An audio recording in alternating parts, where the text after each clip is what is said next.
Clendenin. It's my distinct privilege and pleasure to be the one to talk to you on this important day in your life. Monty was ordained as a Baptist on June 6, 1969. Monty, you were ordained as a Baptist minister the same weekend I graduated from high school. That's a long time ago. He transferred his membership and was received into the Presbyterian Church June 26, 1980 by the Presbytery of Indian Nations and the Synod of the Sun. I find it very appropriate. Those of us who know Monty well know his love for all things Indian, and to have been brought in by the Indian Nations Presbytery, I think is very fitting. He served at that time as a chaplain in a juvenile treatment center in a town in Oklahoma that I can't pronounce. Okay, good. He then was called to Hillcrest Presbyterian Church in Oklahoma City as an associate pastor in 1982. And much to my surprise, I've met the senior pastor there, and he says, Monty was the best associate pastor you ever had. Not really a surprise. He left that call to go to First Church Anniston as associate pastor in 1991. Then in 1997, he took the call to serve the Church of the Covenant in Anniston as the pastor. And then shortly after that became the state of supply at Layton Hill in 1999. And now Monty is being called to be honorably retired, while continuing to also serve Layton Hill Presbyterian Church as their state of supply. What a long and surprising journey it has been. A journey full of faith and grace. A journey that has found sacred spaces in many places for yourself and those who have journeyed along with you. You've done all the preacherly things, such as preaching and teaching, leading youth programs. He led 30 small groups for Monty Conference Center. That's a lot. You've moderated meetings, you've done funerals, you've baptized, and you've performed weddings, you've made many hospital visits, attended presbytery meetings, served on committees, and on and on. You've done the preacherly things. But Monty, you perform these preacherly tasks without pretense or ego. What we see is what we get with Monty.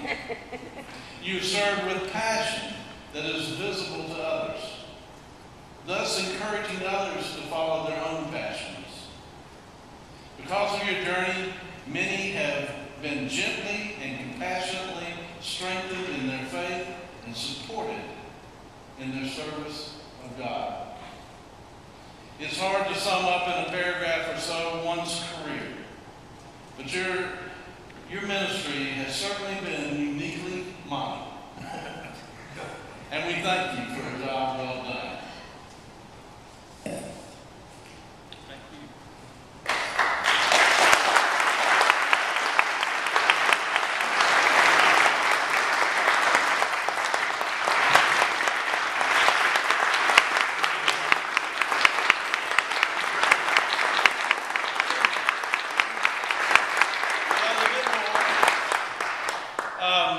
Back in the early 80s, I'm going to invite Phyllis and Patty and Terry Newland to come down. Back in the early 80s, a bunch of young youth workers, not young anymore, started attending a youth con ed event. And shortly afterwards, that group got labeled as the Alabama Gang. And one of the unique things about the Alabama Gang is most of the members of the Alabama Gang have never lived in Alabama. But they saw this group and wanted to be a part of it. And so, Monty, the Alabama Con Ed Gang would like to present you with the Lifetime Achievement Award. For many years of dedication and loyalty to this all no-nonsense group. For knowing where the sock was kept. not telling Shopley where the real soccer's go. For always laughing at number 41, even though it wasn't funny. For long van rides. For sharing your walking stick. For surviving Lee Locke's driving. For surviving Patty's driving. For years of reenactments. For stadium tours, and for much, much more. And y'all can ask you all about these things. We award to you the Reverend Monty, Marty, Montel, Rabbi, Manuk of the North, John Connolly, Monty, Clendenin, the life I'm achieving.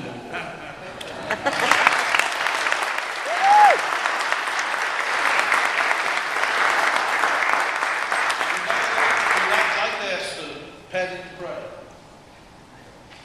Would you pray with me, please?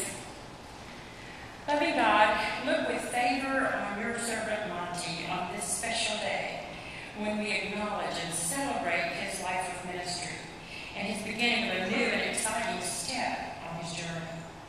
We give thanks for your gentle spirit with which called Monty into this ministry and has been so present throughout his life.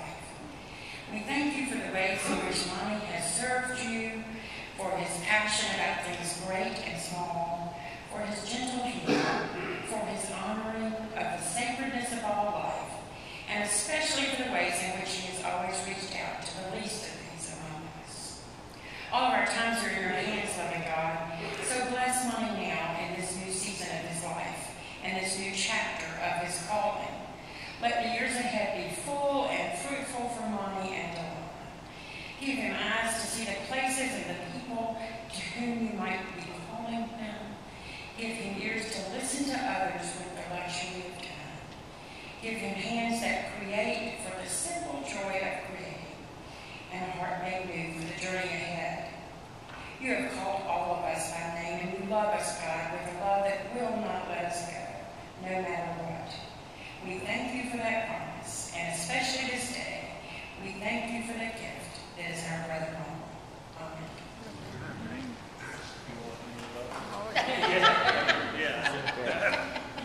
Amen.